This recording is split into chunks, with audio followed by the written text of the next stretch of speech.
우리가 계속해서 지금 믿음의 삶에 대해서 말씀을 드리고 있고요. 오늘은 믿음의 삶 10번째 시간이 됩니다. 특별히 지난주까지는 하나님을 중심으로 하는 하나님의 중심의 믿음의 삶에 대해서 또 3차례 말씀을 드렸죠. 지금까지 10차례 이어가는 가운데 지난주까지 3차례는 하나님 중심의 믿음의 삶을 말씀드렸다라고 하는 것입니다. 그 전까지도 우리가 맨 처음에 말씀드렸던 죄를 멀리해야 하고 우리가 늘 영적인 삶을 영적으로 살아가야 되고요. 또 하나님을 매사에 인정하는 이런 삶을 살아가야 된다라고 하는 그러한 삶 가운데 거의 포함이 되고 있었던 모습이었지만 지난주까지 보았던 그 하나님 중심의 믿음의 삶, 그 3가지 삶도 바로 거기서 크게 벗어나 있지 않았다라고 하는 것이죠. 하나님의 뜻을 잘 알고 그대로 순복하려고 하는 그러한 모습들, 하나님을 매사에 인정하는 모습과도 같은 모습이었고요. 두 번째는 뭐였습니까? 성령. 우리가 성령의 열매를 맺어야 된다라고 했었죠. 영적으로 우리가 살아가면서 성령의 열매를 맺어야 된다. 이것도 영적인 삶을 살아가야 된다. 이러한 것과 그대로 이어지고 있었고요. 지난주 또 하나님께 영광을 돌리는 삶, 우리가 성결과 순종의 삶을 살아가면서 또한 우리가 착한 행실을 통해서 이제 영혼의 열매까지 맺으면서 이와 같이 하나님께 영광 돌리는 삶을 살아가야 된다라고 말씀드렸는데 그것도 바로 또 하나님을 매사에 인정하는 뿐만 아니라 우리가 늘 그와 같이 죄를 짓지 않고 또 순결하게 살아가야 된다. 이러한 모습이 다 담겨 있었던 그러한 모습이었다라고 하는 것입니다. 자, 그래서 우리가 그와 같이 영적인 것, 육신적인 것이 아닙니다. 영적인 삶을 살아가야 되는 것이 우리의 신앙의 삶이고요. 죄를 멀리하는 것. 하나님께서 하나님의 뜻의 가장 큰 뜻 중에 하나가 바로 죄를 멀리하는 겁니다. 의로운 삶을 늘 살아가는 것. 그래서 하나님을 매사에 인정하는, 하나님을 주인 삼아, 하나님을 중심으로 살아가는 것. 이러한 것들 안에 웬만한 것이 다 포함이 되어 있다라고 하는 것이죠. 그래서 그것을 놓치면 우리가 이 믿음의 삶에서 이제 벗어나게 되는 겁니다. 그냥 적당히 죄 짓고 그냥 아니면 내가 그냥 믿었으니까 육신적으로 막 이것저것 세상적인 거 추구하고 살아간다. 그거 다 믿음이 아닙니다. 그 다음에 또 하나님을 인정하며 하나님을 주인 삼는 것이 아니라 자기가 주인 돼서 살아간다. 이런 것들이 바로 다 잘못된 신앙의 모습이 된다라고 하는 것이죠. 그런데 지금 잘 살펴보면 사실 이러한 믿음의 삶을 사는 경우가 많지 않습니다. 신자들 가운데. 우리는 지금 단순한 내용을 또 반복해서 말씀을 드리니까 당연한 거 아닌가 정도로 받아들이기 쉽지만 실제적으로 우리 성도들이나 신자들의 삶을 보면 이러한 삶과 다 반대격인 삶을 살아가죠. 죄를 그냥 막 짓고요. 또 어떻습니까? 이제 영적인 삶이 아닙니다. 눈에 안 보이는 것을 쫓아가지 않습니다. 하나님 나라의 소망을 두고 하나님께 소망을 두는 것이 아니라 이 땅의 소망을 두고 살아가요. 예수 믿는다고 하면서도 이 땅의 것 잘 되려고 하는 거예요. 지금 얼마나 많습니까? 근데 믿음의 삶을 살고 있는 것이 아닙니다. 내가 믿는다 하면서 정말 예수님을 믿는다 하는 그 삶, 믿음의 삶을 사는 것이 아닙니다. 믿음이 없다는 거예요. 근데 그렇게 살아가면 나중에 어떻게 된다는 겁니다. 하나님의 심판대 앞에서 섰을 때에 믿음을 인정받을까요? 못 받을까요? 못 받는다는 겁니다. 믿음이 없었다라고 인정을 받는 거예요. 심판을 받는 거예요. 그럼 우리가 어떻게 됩니까? 구원을 받겠습니까? 못 받겠습니까? 못 받는다는 거예요. 믿음으로 구원받는다. 이게 복음의 가장 단순한 내용이에요. 예수님을 믿음으로 구원. 믿기 전엔 복음이고 복음을 듣고 믿음으로 구원받는다. 복음의 내용은 예수 그리스도께서 우리의 죄를 위해서 돌아가셨다. 그리고 우리가 예수님을 따라가야 된다까지가 포함이 되어 있지만 어쨌든 이것이 복음이고 우리가 구원받는 길이다라고 하는 것입니다.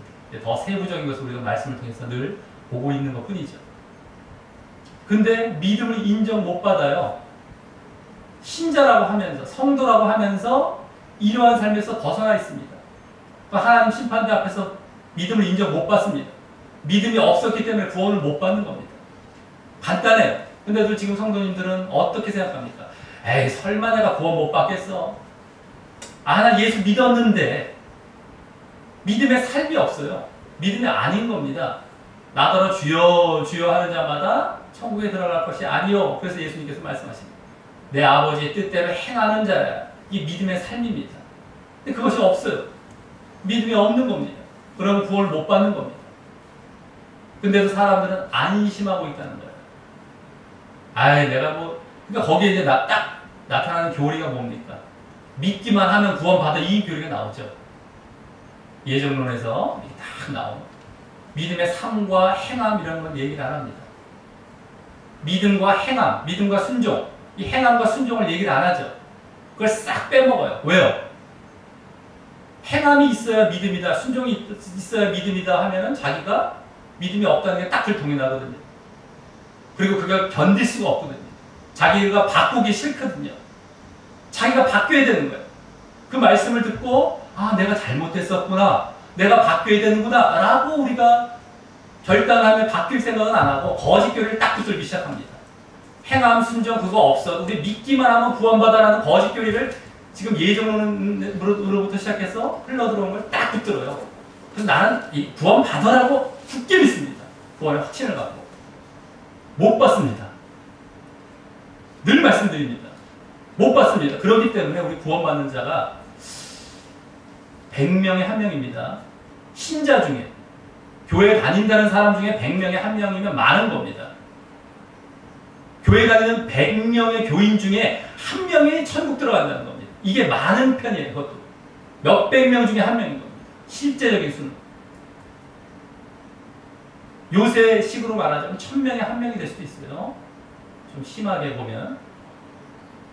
근데 몇백 명 중에 1명이 될 겁니다만 구원받는 사람이 적습니다.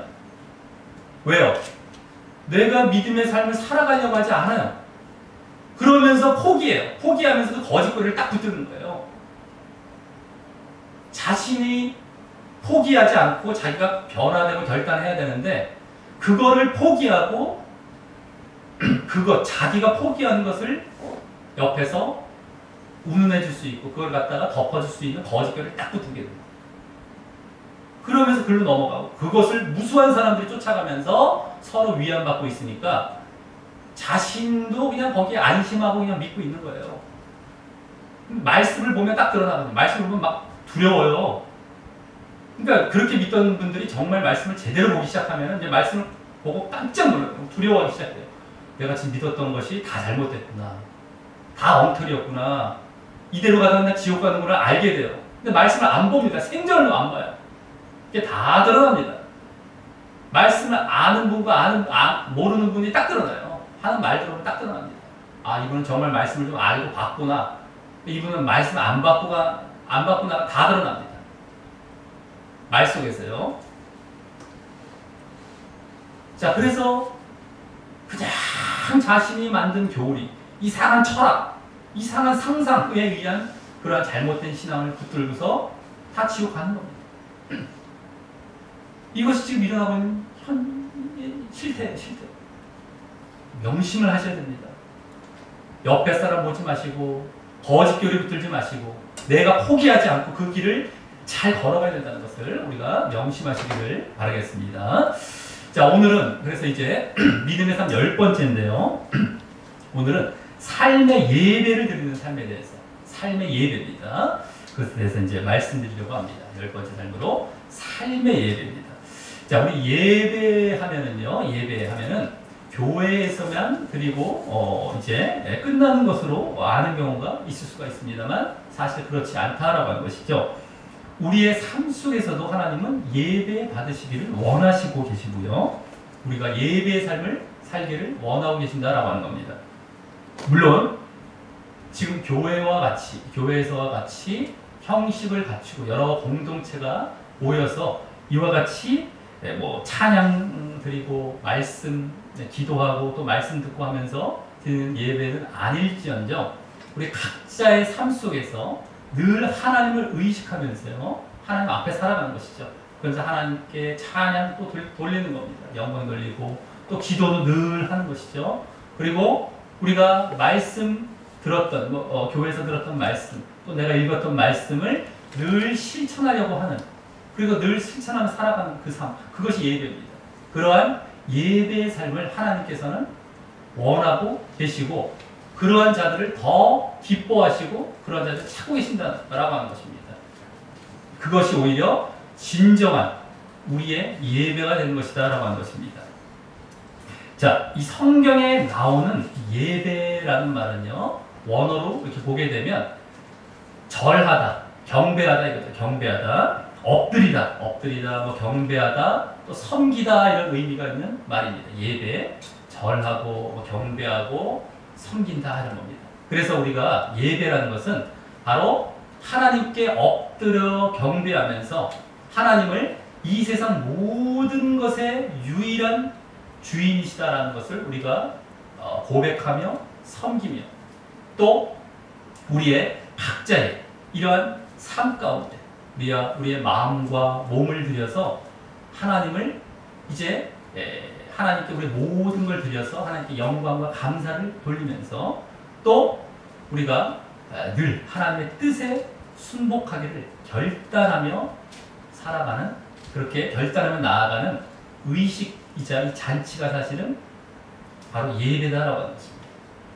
그러니까 우리가 교회에서 그와 같은 이제 하나님을 경배하고 찬양하고 섬기며 또 영광 돌리고 결단하는 모습도 예배 가운데 있게 되어지지만 그것이 이제 이어져서 삶 가운데서 계속 나타나 보이는 것이 당연하다는 사실을 우리는 그 예배라는 말 속에서 그대로 보게 된다라고 하는 것입니다. 예배라는 것은 그렇기 때문에 교회에서만 드리는 것이 아니라 바로 삶 속에서 반드시 이어져야 된다는 것을 우리가 분명히 알아야 되겠다라고 하는 것입니다. 자, 이런 의미가 담긴 대표적인 구절이 있습니다. 바로 오늘 1번 말씀, 로마서 12장 1절 말씀에 담겨 있는데요. 우리 다 같이 읽어보도록 하겠습니다. 시작! 그러므로 형제, 내가 하나님의 모든 자비하심으로 너희를 권하노니 너희 몸을 하나님이 기뻐하시는 거룩한 산 제물로 드리라. 이는 너희가 드릴 영적 예배니라.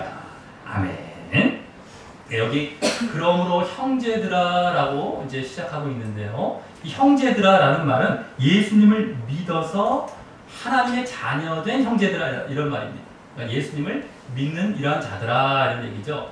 예수님을 믿었다라고 한다면 우리가 그냥 고백만, 추상적으로 고백만 하는 것이 아니라 구체적인 행위가 나타나야 그 믿음이 증명되어지는 것입니다. 그래서 우리가 행함이라는 것이 그런 거죠. 믿음을 증명하는 것이죠. 행함이 있으면 믿음이 있다. 행함이 없으면 믿음이 증명이 안 되고 믿음이 없다라고 하는 것입니다. 이와 같이 구체적인 행위가 나타나야 되는 것인데요. 그 대표적인 행위가 바로 예배의 삶이다라고 하는 것입니다. 예배의 삶. 자, 그래서 이 말씀에서 지금 예배의 삶으로 지금 말씀하고 있는 것은 우리의 몸을 너희 몸을 산 제물로 드리라 이 말입니다. 우리의 몸을 산 제물로 드리라. 특별히 여기 제물이란 말이 이제 바로 예배에 해당하는 겁니다. 예배.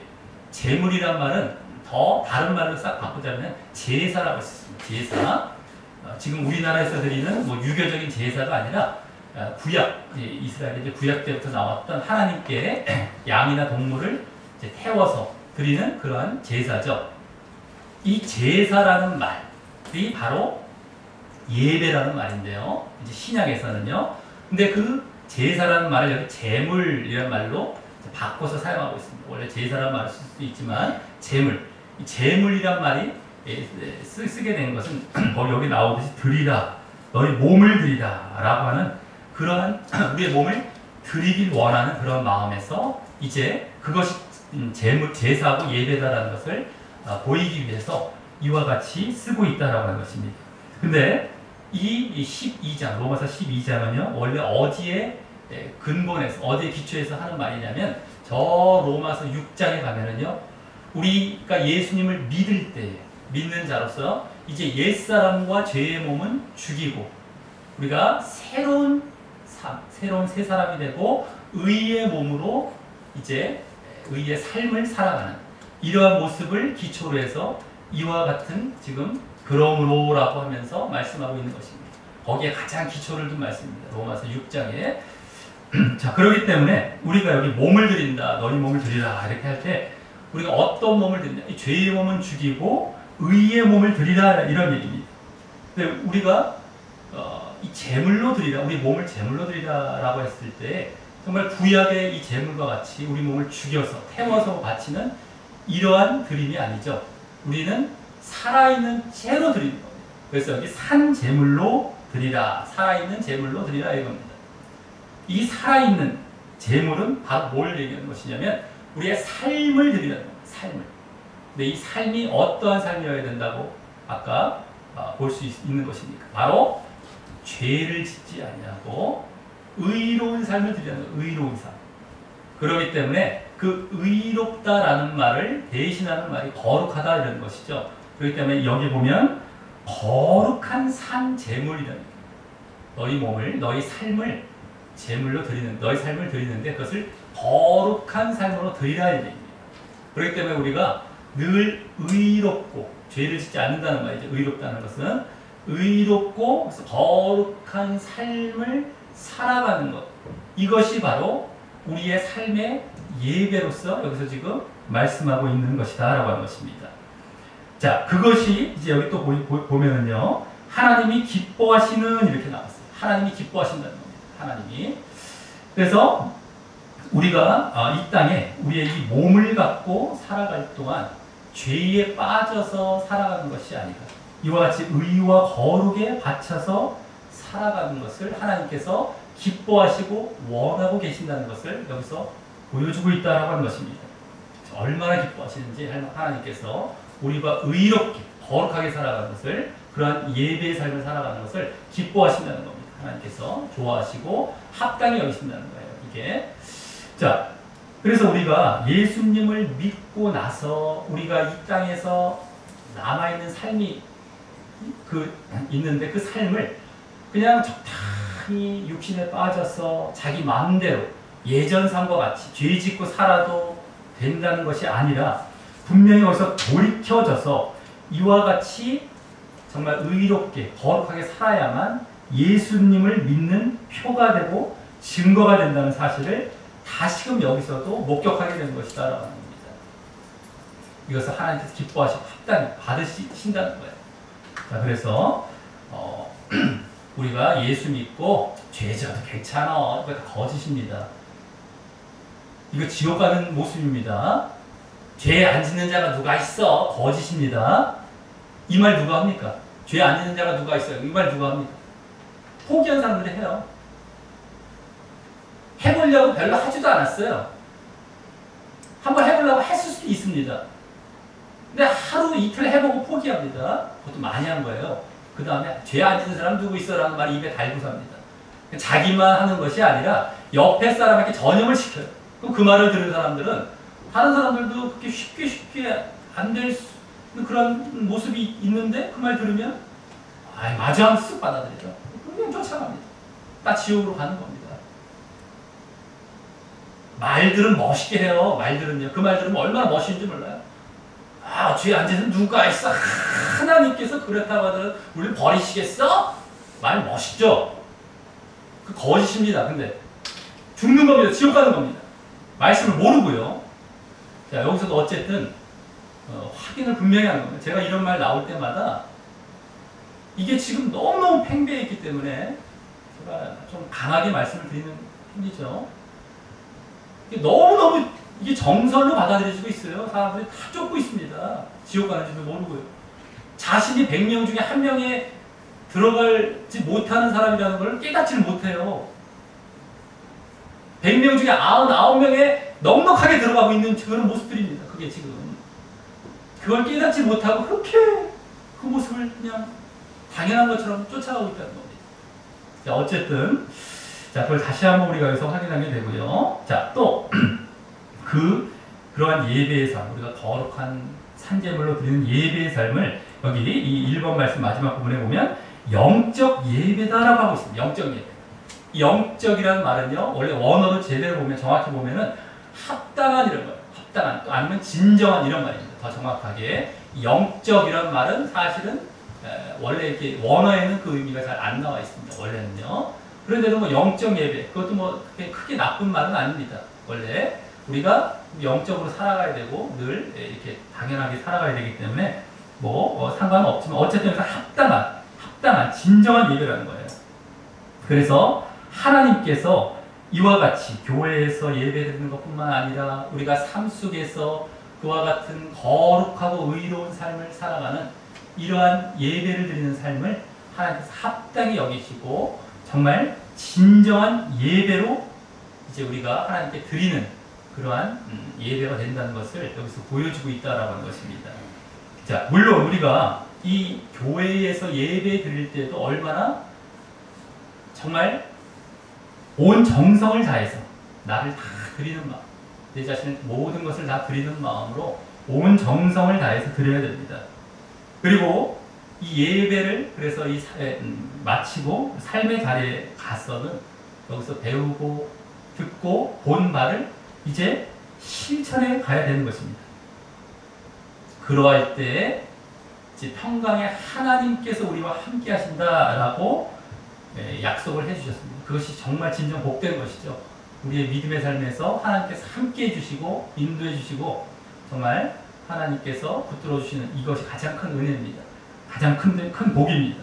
그것이 자, 그 내용이 우리 2번 말씀에 나오게 됩니다. 한번 2번 말씀 읽어보겠습니다. 시작. 너희는 내게 배우고 받고 듣고 본 바를 행하라.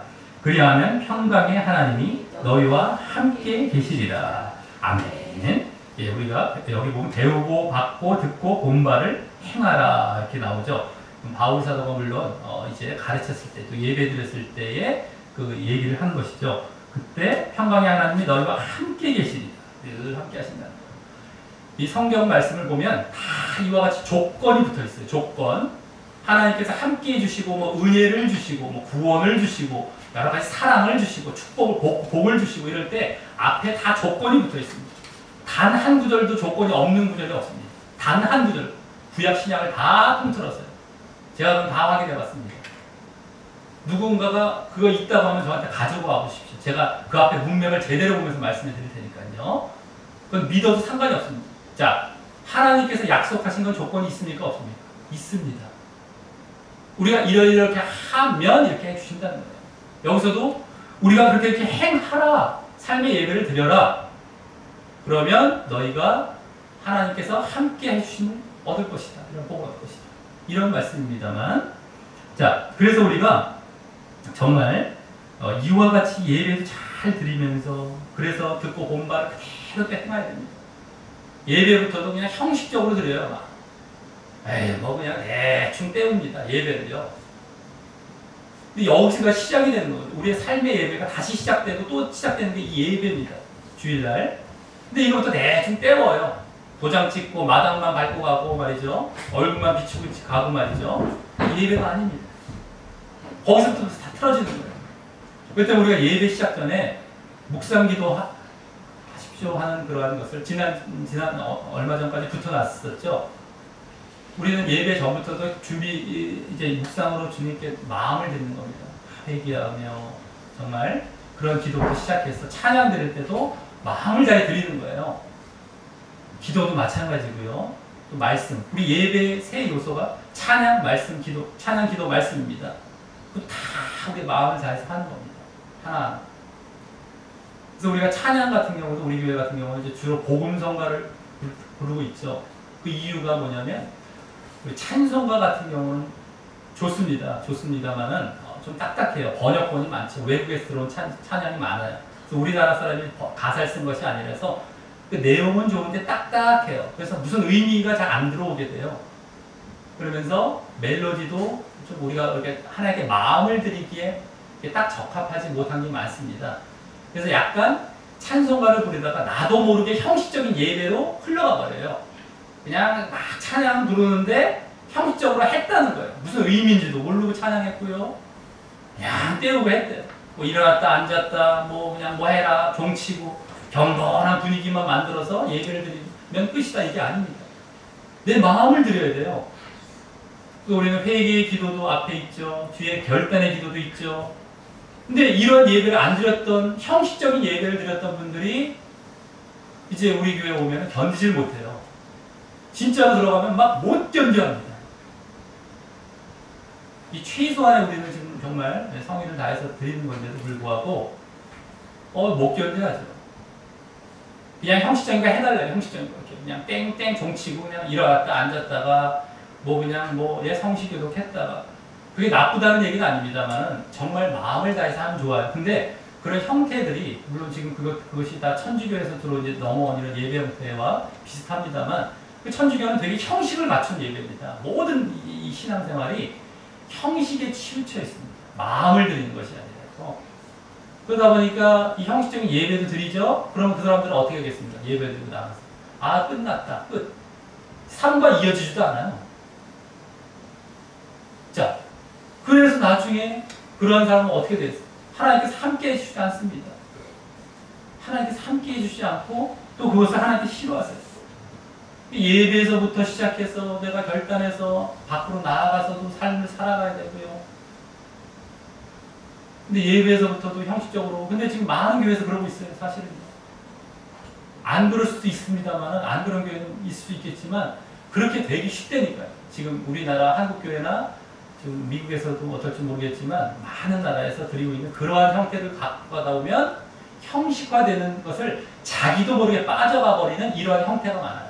그래서 우리는 그것을 많이 바꿔서 약간 좀 마음을 드리는 쪽으로 좀 바꿔 있지만, 어쨌든 그와 같이 하나님께서 싫어하시고 함께 하시지 않는 겁니다. 형식적인 예배를 드리고 또 삶에서는 그냥 삶의 예배도 없이 죄와 악을 행하며 이렇게 살아가는 모습들 말이죠. 자, 우리 3번 말씀에 그 내용이 나오는데 한번 읽어보겠습니다. 3번입니다. 시작. 여호와께서 말씀하시되 너희의 무수한 재물이 내게 무엇이 유익하뇨? 나는 수장의 번제와 살진 짐승의 기름에 배불렀고 나는 수송아지나 어린 양이나 숫 염소의 피를 기뻐하지 아니하노라. 너희가 내 앞에 보이러 오니 이것을 누가 너희에게 요구하였느냐? 내 마당만 밟을 뿐이니라. 너희가 손을 펼 때에 내가 내 눈을 너희에게서 가리고 너희가 많이 기도할지라도 내가 듣지 아니하리니 이는 너희의 손에 피가 가득함이라. 아멘. 너희의 무수한 재물, 이거 이제 구약의 말씀이죠. 구약의 예배 드리려고 재물, 소와 염소, 양 이런 걸 재물을 갖고 와서 하나님께 드리는 거예요. 그게 무슨 유익이냐? 하나님께서 내게 무슨 유익이냐? 미칠진 부분을 줄여주고, 너희가 내 앞에 그냥 보이러만 온다. 뭐 도장만 찍으러 온다. 얼굴 도장 찍고 그냥 발도장 찍고 온다는 거예요. 그래서 뒤에 보면 마당만 밟을 거예요. 마당만 딱 밟고 와서 그냥 가는 거예요. 형식적인 예배를 드리는 거죠. 그 뒤에 뭐라고 합니까? 내가 내 눈을 너희에게서 가린대요. 내가 너희와 함께 하지 않겠다는 거예요. 아까 말씀과 반대죠. 2번 말씀과. 내가 듣지 않는다. 함께 하지 않는다는 거예요. 너희와. 그러면서 이유가 나오죠. 너희의 손에 피가 가득합니다. 밖에 나가서 거룩하고 의로운 삶을 살아가는 것이 아니라 죄와 악의 삶, 이 피가 가득하다고 그 얘기를 하는 겁니다. 악을 행하고 가난한 자를 학대하고 죽이고 여러 가지 그 죄와 악을 행하는 삶의 예배가 이루어지지 않는 거예요. 내가 너희가 함께하지 않고 너희를 듣지 않겠다, 인정하지 않겠다. 이건 지옥 간다는 얘기가 똑같습니다. 그대로 이어지면. 근데도 내 예배 잘 드렸으니까 예배는 당연히 잘 드려야 되고요. 삶으로 또 이어져 가야 됩니다. 그래서 그러기 위해서 예배를 또 잘 드려야 된다는 것을 우리가 알아야 되는데, 예배만 잘 드렸으니 무슨 미신처럼 무슨 우리가 무슨 무당 무슨 무속신앙처럼 이걸 했으니 나에게 뭘 주시 이런 것도 아니고요. 그걸 내가 적당히 또 예배 때 어떤 분들은 헌금을 많이 드려서 뭔가 거래를 하려고 그러죠. 그러기 때문에 그런 것도 다 잘못됐어요. 여기서 나오죠. 헌금, 재물 이런 거 무슨 소용이냐? 나한테 가져오지도 마라. 내가 아주 그냥 보기도 싫다. 마음도 없는 너희들 그런 거 하지도 말라는 거예요. 자, 이런 것을 우리가 분명히 보게 됩니다. 이 삶의 예배. 자, 그러면 우리가 어떻게 하면 이 삶의 자리에서 이 합당하고 진정한 영적 예배자로 살 수 있겠느냐라고 하는 것입니다.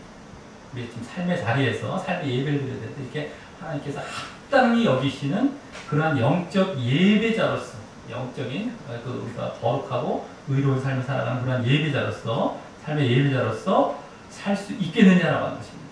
1번 말씀, 아까 1번 말씀은 로마서 12장 1절 그 뒤에 나오는 로마서 12장 2절 말씀에서 그 내용이 나오고 있습니다. 여기 지금 4번 말씀인데요. 우리 4번 말씀을 읽어보겠습니다. 시작! 너희는 이 세대를 본받지 말고 오직 마음을 새롭게 함으로 변화를 받아 하나님의 선하시고 기뻐하시고 온전하신 뜻이 무엇인지 분별하도록 하라.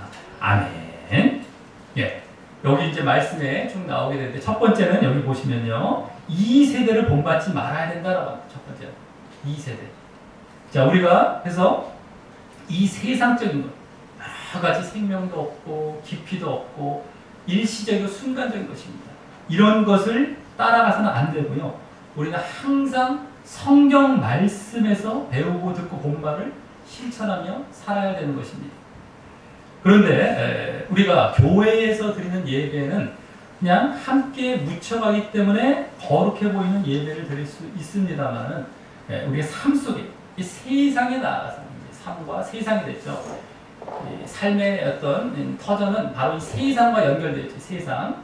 이 세상에 나가서는 이 거룩한 삶의 예배자로 살기가 그리 쉽지만 않다라고 하는 것입니다. 왜냐하면 이 세상이 말씀대로 살려고 하는 그러한 자들을 그대로 놔두지 않기 때문이다라고 하는 것이죠. 이 세상 것이 옳다라고 그래서 따라야 된다, 세상을 따라야 된다라고 여러 가지로 자꾸 힘을 가하기 때문입니다. 그렇기 때문에 우리가 세상을 본받지 말아야 됩니다. 세상을 우리가 따라가면 안 됩니다.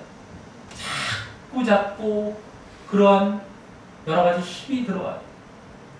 세상을 따라라, 세상을 쫓아라. 네? 세상을 자꾸 끌고 가려고 해요. 여러 가지 보게 하고 듣게 하고 하면서. 근데도 그래서 세상을 본받지 말아야 먼저 우리가 삶의 예배가 시작이 되는 거예요. 아, 이게 지금 세상과 싸우는 세상과 분리. 그래서 우리가 이 세상에 본받지 말아야 될 것들이 많이 있다라고 하는 것입니다.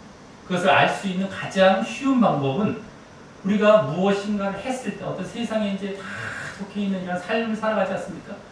근데 그러한 삶을 어떤 일을 했을 때에 내 마음이 하나님으로부터 멀어지느냐 멀어지지 않느냐를 보는 겁니다. 어떤 일을 했을 때 이게 지금 이 일을 통해서 내가 하나님으로부터 멀어지느냐 멀어지지 않느냐 그것을 통해서 우리가 세상에 끌려간다 안 끌려간다 우리가 가늠해 볼 수 있는 가장 쉬운 방법이 됩니다.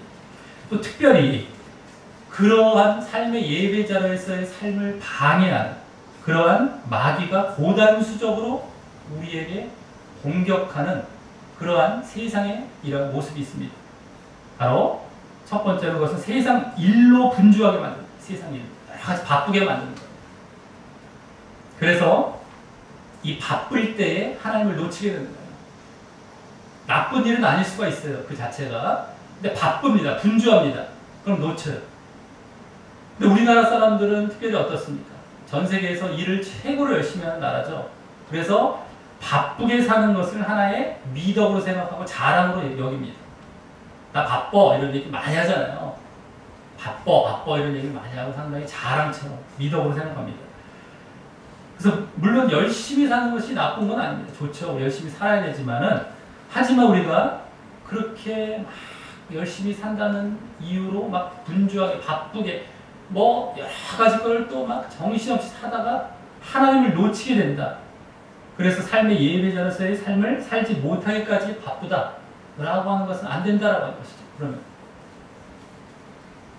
우리가 정말 바쁘기 때문에 하나님을 놓친다. 자, 그러면 어떻게 되겠습니까? 그래서 바쁜 일이 있을 때는 부득이하게 그런 일이 생길 수 있지 않겠습니까? 우리가 늘상 바쁜 거 아니라 하더라도 그럴 때 어떻게 해야 돼요? 더 기도해야 됩니다. 더 기도. 내가 바빠서 기도할 시간을 더 줄어들어요. 근데 기도할 시간을 더 내야 됩니다. 그래서 그 상황, 그 시기를 잘 극복해 나가요. 부득이하게 왔던 상황이라면 평상시 때 5시간 우리나라 일하는 시간을 말하면 8시간 일하고 내가 1시간 기도하는 사람이라고 합시다. 근데 부득이하게 이제 바빠졌어요. 10시간 일하게 됐습니다. 그러면 2시간을 기도하라는 거예요.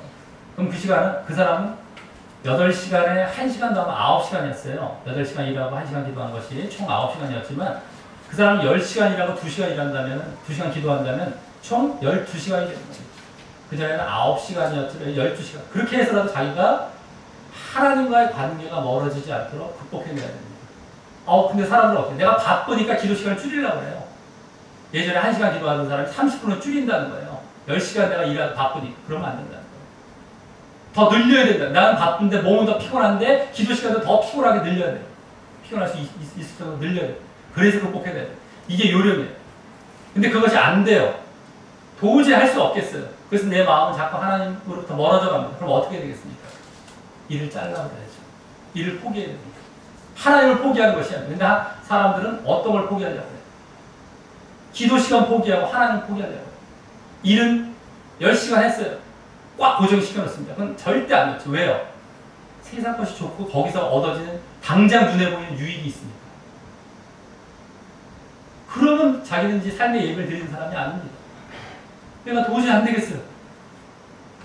뭐 기도가 더 할래도 피곤해서 안 되겠고, 난 어쩔 수 없어요. 기도 줄일 수밖에 없어요. 일을 이쪽으로 나가는 것이 아니라 일을 포기하는 겁니다.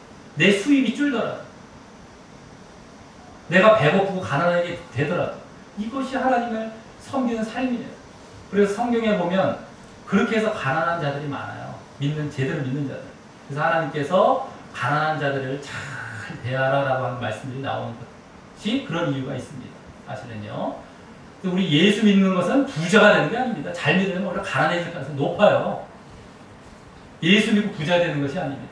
예수 믿으면 제대로 믿기 위해서 가난해지는 것. 이것을 하나님께서는 원하고 계십니다. 성경에서 그쪽에 오히려 더 말씀을 드리고 있어요. 예수 믿었더니만 부자 됐다. 이런 말씀 없습니다. 아브라함이나 이삭과 야곱 거부가 됐다. 이런 것들은 다윗 솔로몬 때 이런 것들은 그들이 부자가 되고 싶어 된 것이 아니죠. 다 그 상황에서 이유가 있어서 그렇게 주신 것 뿐이죠. 이런 것들을 자꾸 무슨 성경에서 얘기하는 것처럼 얘기하면 큰일 납니다. 자, 이것을 잘 알아야겠고, 자, 두 번째 뭡니까? 이제 몸은 분주하지 않아요. 근데 정신과 생각이 자꾸 그 세상의 다른 것에 관심을 기울이면서 분주한 거예요. 정신과 생각이, 마음이. 그래서 하나님께 집중하고 하나님을 기뻐하는 것이 아니라 자꾸 특별한 것이 없나 하고 기웃거리면서 마음을 그쪽에 주는 거예요. 하나님께 집중하는 것이 아니라. 특별히 이제 다른 건 아니라도 뉴스, 세상 이슈 이런 데도 빠져버리는 거예요. 그것을 마치 사람들은 진리냐 아는 경우는 많습니다. 근데 뉴스도 진리가 아니에요.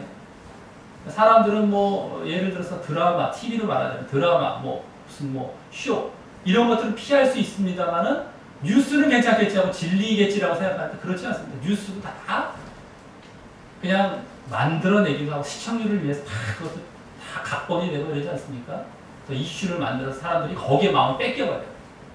우리가 그냥 참고 정도, 이런 일이 있었구나. 그러면 하나님께서 이 시대에 지금 어떻게 이건 이 정도만 보면 되죠. 이 시대에 지금 말세 때 어떤 일이 일어나고 있고, 하나님께서 어떻게 역사하고 계시고, 전 세계에서 뭐가 일어났고, 지금 사람들이 어떻게 악해져 가고, 이런 것들을 우리가 목격하는 정도로 아는 정도로 끝나는 것이죠. 거기에 집중해서 거기에만 마음을 팔고 정신을 팔고 이러면 안 된다는 거예요. 그래서 정치나 경제, 문화, 스포츠 이런 데 마음을 다 쏟아버립니다. 뺏깁니다. 이것도 우리가 지금 세상을 본받고 쫓아가는 모습이 되는 것입니다. 자, 그래서 우리가 삶의 예배를 잘 드리기 위해서는 가장 먼저 이러한 세상적인 가치관, 세상의 사상, 유행, 그리고 세상의 그 삶의 형태를 본받지 말아야 된다고 하는 것입니다. 자, 두 번째는요, 아까 4번 말씀에 보시면 마음을 새롭게 함으로 변화를 받아라고 해요. 마음을 새롭게 함으로 변화를 받아.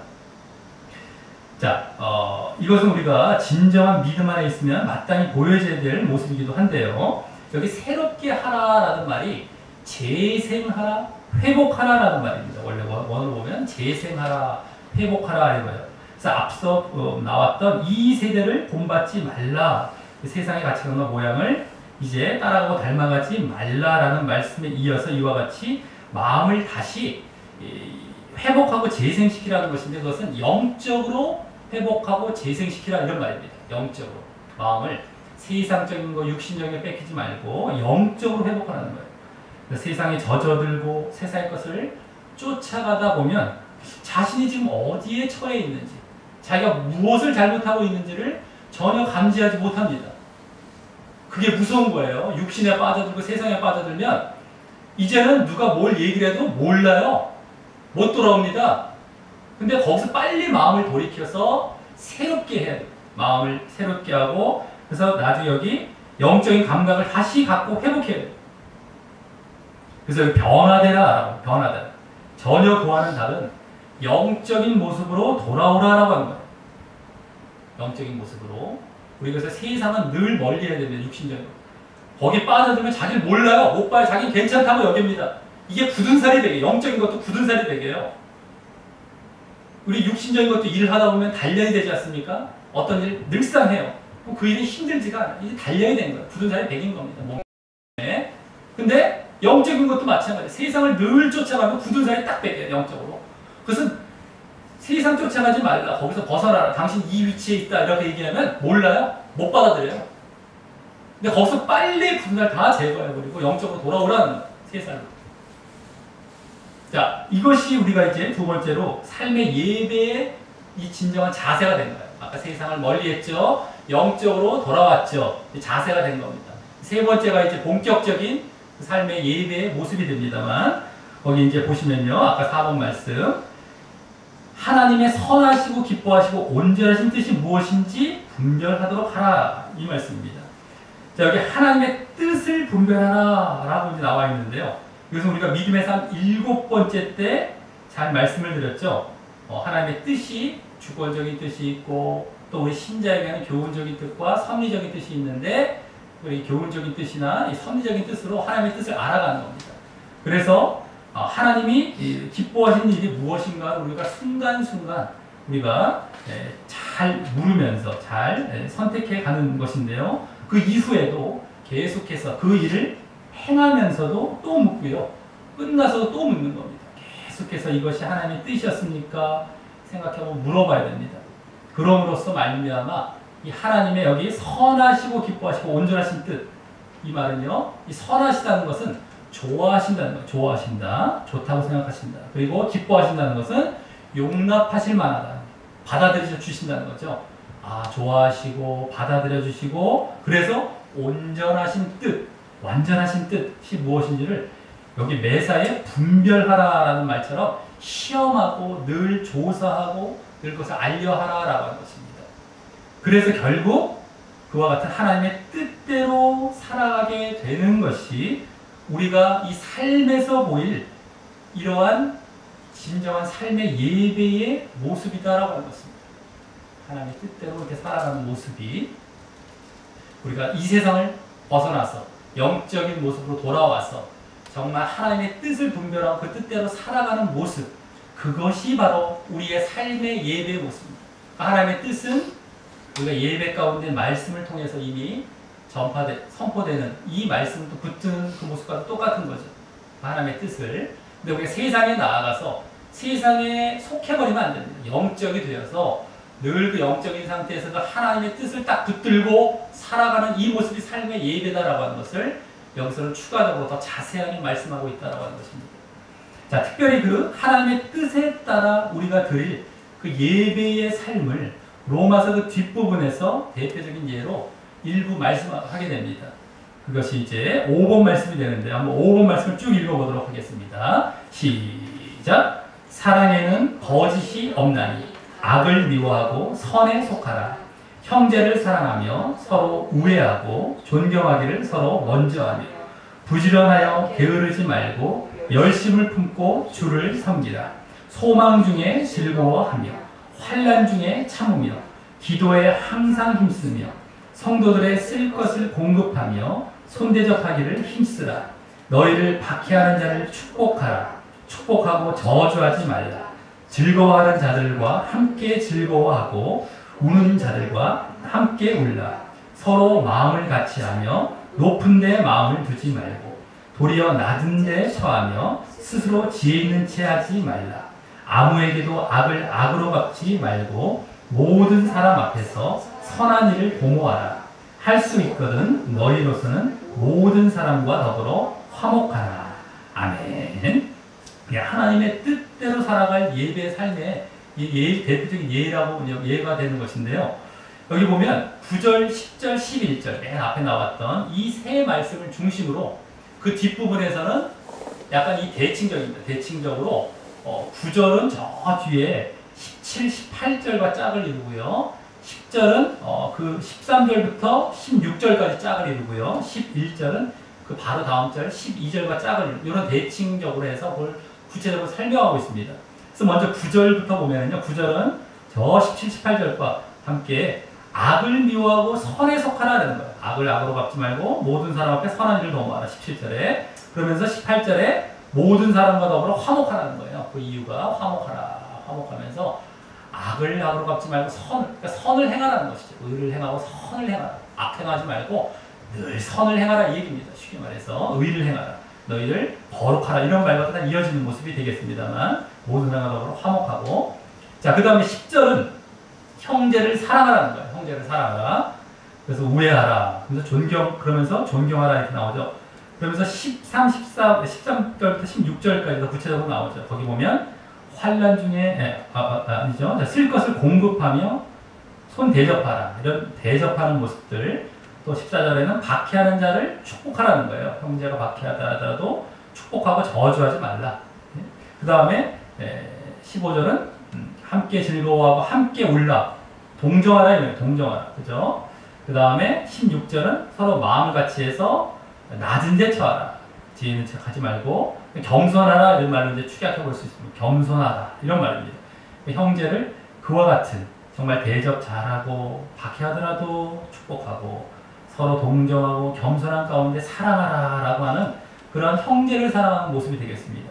자, 그 다음에 11절이죠. 11절은 부지런하여 게으르지 말고 열심을 품고 주를 섬기는 하나님을 잘 섬기라는 겁니다. 아까 형제를 사랑하라 이거는 하나님을 열심히 품고 잘 섬기라는 거예요. 그 내용이 12절에 좀 더 자세히 나옵니다. 소망 중에 즐거워하고 환난 중에 참으며 이거예요. 소망을 갖고 즐거워하고요. 늘 즐거워하다가 또 환난이 올 때는 또 참기도 하고 그러면서 기도에 항상 힘쓰는 거 하나님께 대해서 기도에 항상 힘쓰는 이러한 모습으로 정말 하나님을 잘 섬기라는 이 내용이 되겠습니다. 전체적으로 보면 선을 행하라, 형제를 사랑하라, 하나님을 잘 섬기라는 것, 이웃을 사랑하고 하나님을 사랑하고 의를 행하라 이런 모습들이 있는데 좀 더 구체적으로 여기 풀어서 얘기되고 있는 것입니다. 이것이 우리의 삶의 예배의 모습이 되는 것이죠. 하나님께서 늘 가르치시던 그런 말씀의 핵심들이죠. 사실은 그것을 더 일상적인 모습으로 더 풀어서 말씀하고 있는 것입니다. 자, 그래서 오늘 이제 믿음의 삶 10번째로 삶의 예배를 드리는 삶에 대해서 말씀을 드렸는데요. 그것은 우리가 이제 삶의 자리에서 이제 교회에서 예배뿐만 아니라 삶의 자리에서 의롭고 거룩하게 살며 자신을 하나님께 거룩한 산 제사로 드리는 예배의 삶으로서 하나님께서 기뻐하시고 합당히 여기시는 그런 모습입니다. 그리고 그 삶의 예배를 위해서 이 세상을 본받지 말고 마음을 영적으로 새롭게 변화시킨 모습으로 결국 하나님의 선하시고 기뻐하시고 온전하신 이 뜻을 잘 분별하며 살아야 된다는 것이었는데요. 그 뜻에 합당한 모습은 지금 방금 보았듯이 선을 행하라. 그리고 사람을 늘 이제 존경하고 대접하고 이렇게 공정하고 겸손하며 사랑하라. 그리고 열심히 주를 섬기라라는 삶이 그 대표적인 예임까지 우리 보게 되었습니다. 자, 우리 모두 이와 같은 삶의 예배를 늘 드리는 모습을 보임으로 결국 하나님께 인정받고 하나님께서 함께 하시는 그래서 결국 진정한 구원으로 나가게 되시는 우리 모두 되시기를 예수님의 이름으로 간절히 축원합니다. 예, 우리 다 같이 찬양하면서 기도로 나가도록 하겠습니다. 우리 그 전에 기도하기가 있죠. 기도하기. 네, 말씀 여기 뒷면에 기도하기 하고서 우리 또 결단의 기도로 나아가도록 하겠습니다. 네, 우리 다 같이 기도하시겠습니다. 말씀 여기 뒷면에 있습니다. 네, 시작. 하나님 아버지, 오늘은 교회의 예배뿐 아니라 삶의 자리에서 의롭고 거룩하게 살며 자신을 하나님께 거룩한 산 제물로 드리는 삶의 예배를 드리는 믿음의 삶에 대해 알게 하시니 감사합니다. 이 삶의 예배는 하나님께서 기뻐하시고 합당히 여기시는 예배로서 말씀을 통해 배우고 듣고 본 바를 늘 삶에서 실천하는 삶임을 알았습니다. 그리고 그것을 위해 늘 이 세상을 본받지 않고 마음을 영적으로 새롭게 변화시킨 모습으로 하나님의 선하시고 기뻐하시고 온전하신 뜻을 잘 분별하며 살아야 함을 알았습니다. 특히 악을 선으로 갖고 또 사람을 사랑하며 또 하나님을 열심히 섬기는 삶이 그 대표적 예임도 알았습니다. 제가 이와 같은 삶의 예배를 드리는 믿음의 삶을 늘 살려 하오니 약속하셨듯이 저와 늘 함께하여 주시고 구원으로 인도하여 주옵소서. 예수님 이름으로 기도합니다. 아멘. 여기 다